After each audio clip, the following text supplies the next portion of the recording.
प्रताप ऑफिसमधून रात्री उशिरा घरी आला. त्याच्या बेडरूममध्ये शिरताच त्याला छान पण मंद सुगंध रूमभर दरवळत असल्याचं जाणवलं. त्या सौम्य सुगंधाने प्रताप मोहित झाला. त्याच्या अंगावर हलकाच शहारा आला. तसं त्याने रूमभर नजर फिरवली. आज त्याला त्याची रूम वेगळीच भासत होती. ती होती ना आज त्याच्या रूममध्ये म्हणून. त्याची नजर आता तिलाच शोधत होती. त्याच्या अलिशान बेडवर त्याची नजर स्थिरावली. ती बेडवर शांत झोपी गेलेली. तो तिच्याजवळ येतो. तिला निवांत झोपलेलं पाहून गालात हसतो आणि फ्रेश व्हायला जातो. काही वेळाने तो तिच्या बाजूला येऊन पहुडतो.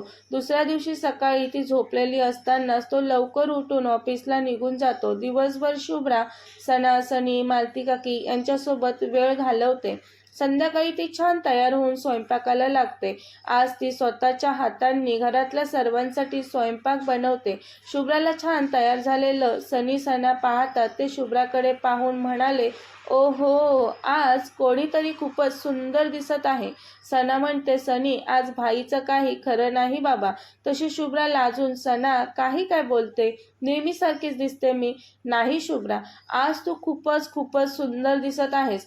पण भाई कुठे राहिला यार? याची बायको याच्यासाठी एवढी सुंदर तयार झाले आणि हा अजून घरी नाही आला. सनी, शुभ्रा बघ किती सुंदर दिसत आहे, पण भाई तिला पाहायलाच नाही. हो ग, भाई पण ना, कुठे राहिला? आतापर्यंत यायला हवं होतं त्याने घरी. थांब, मी त्याला कॉल करतो, विचारतो कुठे आलाय ते. असेल तो ऑन द वे. हो, लवकर कर कॉल, सना घाईत म्हणाली. हो, मी लगेच कॉल करून पाहतो भाईला, सनी बोलतो आणि तो कॉल लावतो. घे बोलवून घे त्याला घरी. त्याची कोणीतरी वाट पाहत आहे घरी. कसं विसरू शकतो भाई त्याच्या सुंदर बायकोला? सना बडबड करत म्हणते. सनी प्रतापच्या फोनवर कॉल लावतो पण प्रतापचा कॉल लागत नव्हता. सना, नाही लागत भाईचा कॉल, सनी म्हणतो. कॉल लागत नाही ऐकून शुभ्राचा चेहरा पडतो. ती किचनमध्ये जाते. तिचं मन नाराज होतं. ती त्याच्यासाठीच सुंदर तयार झालेली आणि तोच नव्हता. ती छान तयार झाली ते पाहायला.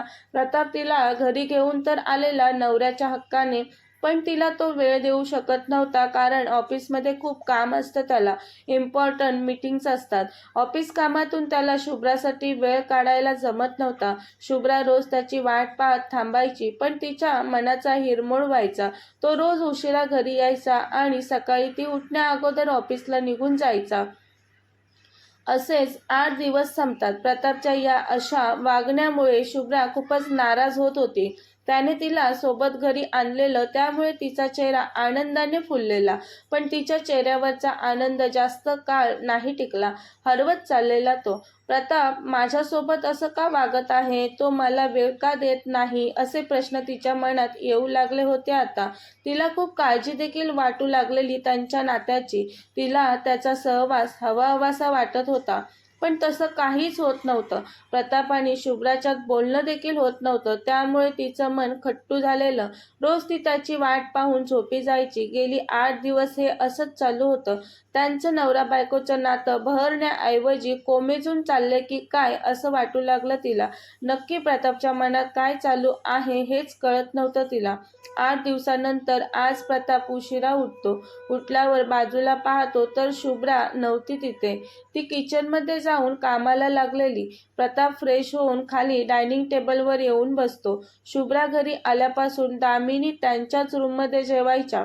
गजू आणि अवनीही दामिनी हॉलमध्ये जेवायला येत नव्हत्या म्हणून तेही त्यांच्या रूममध्ये जेवायचे. डायनिंग टेबलवर सना, सनी, मोहन, आबा आणि आता प्रताप बसलेला असतो. आबा बोलतात, प्रताप, लग्न झालंय तुझं, घरी कधीही येतोस, वेळेवर येत जा. शुभ्रा घरी वाट पाहत असते तुझी. हो आबा, प्रयत्न करतो, म्हणत तो तिलाच पाहत असतो. सना, शुभ्रा कुठे आहे? सना मुद्दाम बोलते, माहीत नाही भाई. तिला त्याचा राग आलेला असतो. तो शुभ्राला वेळ देत नव्हता म्हणून. तेवढ्यात मालती काकी येते सर्वांसाठी नाश्ता घेऊन. काकी, शुभ्रा कुठे आहे? प्रताप विचारतो. काकी प्रतापकडे पाहून हसते आणि शुभ्रा आवाज देऊन तिला बाहेर बोलवून घेते. शुभ्रा आल्यावर विचारते, हा काकी, आवाज दिलेलात? अगं हो, प्रतापला नाश्ता वाढ ना. हो, वाढते बोलून ती प्रतापजवळ येऊन उभी राहते आणि त्याला नाश्ता वाढू लागते. प्रताप तिच्याकडे पाहत असतो पण ती मात्र त्याच्याकडे न पाहता त्याला नाश्ता वाढून गेली निघून तिथून. प्रतापला कळतं ती नाराज आहे त्याच्यावर ते. प्रताप रूममध्ये आल्यावर शुभ्राची थोडा वेळ वाट पाहतो. ती रूममध्ये आली नाही. त्यालाही ऑफिसमध्ये लवकर पोचायचं असतं. मग तो तिला न भेटता ऑफिसला निघून जातो. नेहमीप्रमाणे रात्री प्रताप उशिरा येऊन झोपून जातो. दुसऱ्या दिवशी सकाळी लवकर शांततेत प्रतापच्या फोनचा आवाज एखाद्या स्कूल बेलसारखा जोरात वाजला. झोपेत असल्यामुळे त्याने वैतागून फोन स्क्रीनकडे बघितलं तर अननोन नंबर होता तो. तो मनातच बोलला, अननोन नंबर, राहू देत. उचलला नाही त्याने कॉल. त्याचा फोन पुन्हा वाजला. आता त्याने चिडून उचलला. फोन कानाला लावताच पलीकडून एक खोल, जरबी आणि विक्षिप्त आवाज आला. काय मग प्रताप मुजुमदार साहेब, कशा आहेत तुमच्या लग्नानंतरच्या सकाळ? दुसऱ्याच्या होणाऱ्या बायकोला स्वतःची बायको बनवलीस प्रताप तू. तुला तर सवयच आहे दुसऱ्याच्या वस्तूवर नजर ठेवायची. सहज मिळत नसेल तर ती दुसऱ्याकडून हिसकावून घेत स्वतःची बनवण्याची. समोरच्या व्यक्तीचं बोलणं ऐकून प्रतापला अतिशय राग आला. तो पटकन उठून गॅलरीत गेला. कोण बोलतंय? प्रतापने रागात विचारलं. ओळखलं नाहीस तू मला? असं काय करतोस प्रताप? तुझा अगदी जवळचा दुश्मन. पलीकडचा आवाज त्याच्या कानावर पडला. प्रताप म्हणाला, धीरज तू? हो मी धीरज. धीरज म्हणाला, तू माझी होणारी बायको पळवलीस. प्रताप करारी आवाजात म्हणाला, तुझी होणारी बायको होती ती. आता मी तिच्यासोबत लग्न केलंय. तसा धीरज क्रूरतेने हसला. तुझी बायको? कुठे लग्न केलंस तू? कोर्टात की मंदिरात की वडीलधाऱ्या माणसांच्या साक्षीने? कसं लग्न केलंस तू आणि कधी केलंस? सांग तरी. कळू देत सर्वांना कधी झालं तुझं लग्न. तुझा काय संबंध त्याच्याशी? प्रताप कडाळला. माझ्या होणाऱ्या बायकोला पळवलंस आणि संबंध नाही कसा बोलतोस? धीरज म्हणाला, शुभ्रा फक्त माझी बायको आहे. तुझा तिच्याशी काही संबंध नाही. तू तिला फसवून तिच्याशी जबरदस्ती लग्न केलंस. कळलंय मला. माझं खूप प्रेम आहे शुभ्रावर. धीरज म्हणाला, किती वेळा लग्न करणार आहेस धीरज तू? आणि कोणाकोणावर प्रेम करणार आहेस? किती मुलांचा बाप झाला आहेस आतापर्यंत? प्रताप बोलतो तसा धीरज वशाळतो. काही काय बोलतोस? बोलतो धीरज. तुझं सत्य शुभ्रा आणि मला कळलंय. त्यामुळे इथून पुढे शुभ्राच्या वाट्याला जायचा विचार जर केलास ना तरी माझ्याशी गाठ आहे, लक्षात ठेव. धीरज. प्रतापने धीरजला धमकवलं आणि कॉल कट केला. प्रतापने कॉल कट जरी केला असला तरी धीरजच्या कॉलने प्रताप अस्वस्थ होतो. तेवढ्यात मागून शुभ्रा त्याच्या खांद्यावर हात ठेवते. तसा प्रताप तिच्या स्पर्शाने भानावर एक चेहऱ्यावरचे तणावाचे भाव लपवतो आणि शुभ्राकडे चेहऱ्यावर स्माईल आणत पाहत तिच्या चेहऱ्यासमोर आलेले केस कानामागे टाकत विचारतो तिला, शुभ्रा एवढ्या लवकर का उठलीस? आणखी थोडा वेळ आराम करायचास ना? नाही नको. तसंही आई-बाबांच्या घरी मला लवकर उठण्याची सवय आहे. अगं पण इथे लवकर उठण्याची गरज नाही. इथे मेड सर्व काम करतात. तुला काही करण्याची गरज नाही. ठीक आहे, काम नाही करणार मी. बोलून शुभ्रा जाण्यासाठी वळते. प्रताप तिला आवाज देतो, शुभ्रा. तशी ती मागे वळून त्याच्याकडे पाहते. रागवलीस बायको? मी का रागवेन तुझ्यावर? नाही रागवलीस मग अशी का काही न बोलता निघालीस? बायकोला नुसतं घरात आणून ठेवलं की झालं असं नसतं प्रताप. बायकोसोबत वेळही घालवावा लागतो. तुझ्याकडे आहे का माझ्यासाठी वेळ? मला बोलायचं झालं, गप्पा मारायच्या झाल्या तर मारेन ना मी तुझ्या ह्या आलिशान रूमसोबत. शुभ्रा बोलते. काय शुभ्रा, तुला माझ्याशी गप्पा मारायच्या आहेत? प्रताप आश्चर्याने थोड्या वेळापूर्वी धीरजसोबत बोलताना मेंदूवर आलेला तणाव विसरून बोलला, नाही, मला ना त्या धीरजसोबत गप्पा मारायच्या आहेत. शुभ्रा तोंड वाकडं करत म्हणाली. शुभ्रा. प्रताप मोठ्याने ओरडतो. मग मग मी काय बोलू तुला? तुला माझ्यासाठी वेळ नाही मिळत? ती तोंड लहान मुलीसारखं करत म्हणाली. तिचा क्यूटनेस पाहून तो म्हणाला, खूप क्यूट दिसत आहेस शुभ्रा. आणि तो तिच्या जवळ येऊ लागला. तो जसा जवळ येत होता तसे शुभ्राच्या चेहऱ्यावरचे भाव बदलले. आता ती त्याच्याकडे पाहायला देखील लाजू लागली. तो तिच्या चेहऱ्याकडे वेड्यासारखं एकटक पाहत होता. तिने त्याच्याकडे मधूनच चोरून नजर वर करून पाहिलं आणि पुन्हा क्षणात खाली मान करून नजर झुकवली, कारण त्याची तीक्ष्ण धारदार नजर तिच्यावर रोखलेली होती. तिला तसं पाहून प्रतापला तिच्या निरागसपणावर हसूच आलं. त्याने लगेच तिचा हात पकडला. तसं चमकून तिने त्याच्याकडे पाहिलं. तो काही न बोलता तिला बेडजवळ घेऊन आला आणि स्वतः बेडवर बसत तिला त्याने त्याच्या मांडीवर बसवलं. लगेच तिच्या पोटावर हाताचा विळका घातला आणि त्याची हनुवटी तिच्या नाजूक खांद्यावर टेकवली. तिला जवळ घेतल्याने त्याचं मन आनंदित झालं. तिचं त्याच्या जवळ असण्यात एक वेगळीच जादू होती त्याच्यासाठी. ती प्रतापला शांत करून गेली. प्रताप बोलतो, बायको बोल आता, काय बोलायचं आहे तुला माझ्याशी? तो हळूच अगदी रोमॅन्टिक अंदाजात तिच्या कानात कुजबुजला. त्याच्या बोलण्याने आणि त्याच्या तोंडून निघणाऱ्या गरम हवेने तिला गुदगुळ्या झाल्या. ती शहारली. त्या स्पर्शाने तिच्या अंगावर काटा आला. ती तिच्या कानावर हात लावत प्रताप म्हणाली हळूच, गालात गोड असली लाजून. प्रतापला तिचा चेहरा दिसत नव्हता तरी तो अनुभवत होता. कळत होतं त्याला तिच्या चेहऱ्यावरचे लाजरे भाव. तोही समाधानाने गालात हसला. शुभ्राने वळून त्याच्याकडे पाहिलं. म्हणाली, मला नाही बोलायचं तुझ्यात. 1 आठवडा झाला आणि तुला माझ्याशी बोलायलाही वेळ नाही. पुन्हा ती त्याच्याकडे पाठ फिरवून गाल फुगवून बसली. त्याने तिला लगेच स्वतःकडे फिरवलं. तसं तिने त्याच्याकडे प्रताप म्हणत पाहिलं. प्रताप त्याच्या मादक नजरेने तिच्या डोळ्यात रोखून पाहत होता. दोघांचेही चेहरे अगदी एकमेकांच्या चेहऱ्याजवळ होते. वातावरण एकदम शांत होतं. तिचे गुलाबी ओठ त्याला तिच्याकडे आकर्षित करत होते. तो अनामिक नजरेने तिच्या ओठांकडे बघू लागला. त्याचे ओठ कोरडे झाले तसं त्याने जिभेनेच ते ओले करून घेतले. त्याची नजर तिच्या नजरेत पूर्णपणे अडकली होती. जगाचा विसर पडावा असा तो हळवा क्षण होता.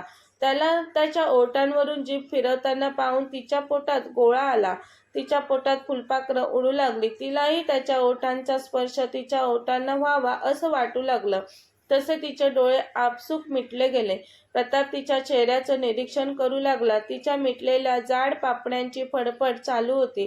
तिच्या श्वासाची एकसारखी लय तो पाहत होता. ती त्याला समर्पित होण्यासाठी तयार आहे हे कळलं त्याला. पण त्याने मुद्दाम तिच्या ओठांवर ओठ न टेकवता हळूच तिच्या कपाळावर ओठ टेकवले आणि तो मागे झाला. कपाळावर त्याच्या राखट ओठांचा स्पर्श होताच ती चमकली. डोळे उघडून नजरेने नाराजीने त्याच्याकडे पाहू लागली. तिला वाटलं होतं तो तिला ओठांवर किस करेल, पण तिची अपेक्षा भंग झाली. त्यामुळे तिचा चेहरा पडला. तिच्या भावनांचा हिरमोड झाला. स्वतःमुळे तिला नाराज झालेलं पाहून प्रताप आणखीनच हसू लागला. तिने रागाने गाल फुगून पुन्हा त्याच्याकडे पाठ करून बसली. शुभ्रा, राग आला म्हणत त्याने त्याचे हात तिच्या पोटावर घट्ट केले आणि तिला स्वतःजवळ ओढलं. जा प्रताप, तू इथून. मला नाही बोलायचं तुझ्याशी, ती रागाने म्हणाली. शुभ्रा, प्लीज रागू नकोस ना. कशाचा राग आलाय तुला? तो तिला चिडवण्यासाठी मुद्दाम विचारतो. मला नाही बोलायचं प्रताप तुझ्यात. जा तू, ती म्हणाली. मला सांग तरी, तुला नक्की राग कशाचा आलाय ते कळू तर दे मला. माझ्या बायकोला कशाचा राग आला आहे ते. त्याच्या बोलण्यावर मी का रागवले आहे प्रतापवर याची जाणीव तिला होताच ती अतिशय लाजली. मला काम आहे, मी जाते, बोलत ती पटकन त्याच्या मांडीवरून उठून जाऊ लागली. त्याने तसंच तिला क्षणात पुन्हा स्वतःच्या मांडीवर ओढलं. ती प्रताप काय करतोय म्हणाली. अशी कुठे चाललीस बायको? तुला माझा राग का आला आहे ते सांग पहिलं. ते तू मला सांगितल्याशिवाय मी नाही जाऊ देणार तुला कुठेच. तशी शुभ्राने पटकन त्याला मिठी मारली आणि तिचा चेहरा त्याच्या छातीत लपवून घेतला. अरे शुभ्रा, काय झालं? शुभ्रा, खूपच वेडी आहेस तू, म्हणत त्याने तिच्या पाठीवर त्याचे हात नेले आणि तिला कवटाळून घेतलं. तिच्या स्पर्शात तोही हरवला. तो तिच्या केसातून हळूवार हात फिरवत तिला कुरवाळू लागला. काही वेळाने त्याने तिच्या केसांवर ओठ टेकवले. शुभ्रा, चल, पटकन फ्रेश हो. खूप उशीर झालाय. भूक लागली असेल ना तुला? जा फ्रेश होऊन घे, त्यानंतर आपण खाली जाऊयात. शुभ्राला त्याच्या भारदस्त मिठीतून बाजूला व्हावं असं अजिबात वाटत नव्हतं.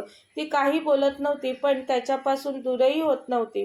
ते पाहून प्रताप म्हणतो, आज मी घरीच आहे. आजचा माझा दिवस पूर्ण तुझाच आहे. दिवसभर किती गप्पा मारायच्या आहेत तुला माझ्याशी त्या तू मारू शकतेस. आज मी तुझ्या जवळून कुठेही जाणार नाही. खरंच? ती खूप खुश होत म्हणाली. हो खरंच, त्याने तिच्याकडे प्रेमभऱ्या नजरेने पाहत म्हटलं. पण मनात विचार करून चेहरा नाराज करत म्हणाली, तुमचं ऑफिस? आज तुझ्यासाठी माझा संपूर्ण वेळ असणार आहे बायको. आज ऑफिसला नाही जाणार. शुभ्रा आनंदाने पटकन त्याच्या गालावर ओठ टेकवते आणि पळत फ्रेश होण्यासाठी जाते. प्रताप तर शुभ्राकडे फ्लॅट होऊन पाहतच राहतो, गालावर हात ठेवून. काही वेळानंतर दोघेही फ्रेश होऊन खाली हॉलमध्ये निघून आले. प्रताप जेवण करून त्याच्या रूममध्ये आलेला. शुभ्रा मालती की सणासोबत बोलत थांबलेली. प्रताप वाट पाहून कंटाळला. शुभ्राचा थोडा वेळ म्हणजे तिच्या गप्पांचा थोडा वेळ काही केला संपत नव्हता. प्रताप शुभ्राची रूममध्ये वाट पाहून कंटाळला. तिचा सहवास त्याला हवाहवासा वाटत होता. आज ऑफिसची इम्पॉर्टंट कामं सोडून फक्त शुभ्रासाठीच तो घरी थांबलेला. पण ती आलीच नव्हती रूममध्ये. तिची वाट पाहतच तो झोपून गेला. शुभ्रा रूममध्ये आल्यावर पाहते तर प्रताप गाढ झोपलेला. तिने नाही उठवलं मग त्याला. संध्याकाळी त्याला जाग आली. शुभ्रा समोरच्या सोफ्यावर पुस्तक वाचत बसलेली. त्याने हातातील घड्याळात पाहिलं तर संध्याकाळचे 5 वाजलेले. अरे देवा, आता काही खरं नाही. मॅडम रागवल्या असतील, तो स्वतःशीच म्हणाला. तिचा राग घालवण्यासाठी तो शुभ्रा चल आपल्याला बाहेर जायचं आहे बोलून फ्रेश होण्यासाठी जातो तिथे न थांबता. कथेचा पुढील भाग पाहण्यासाठी चॅनलला सबस्क्राईब करा. कथा आवडल्यास लाईक, शेअर आणि कमेंट करायला विसरू नका. कथेचे यापूर्वीचे सर्व एपिसोड प्लेलिस्टमध्ये सेव्ह आहेत. पाहिले नसतील तर कृपया पहा. धन्यवाद.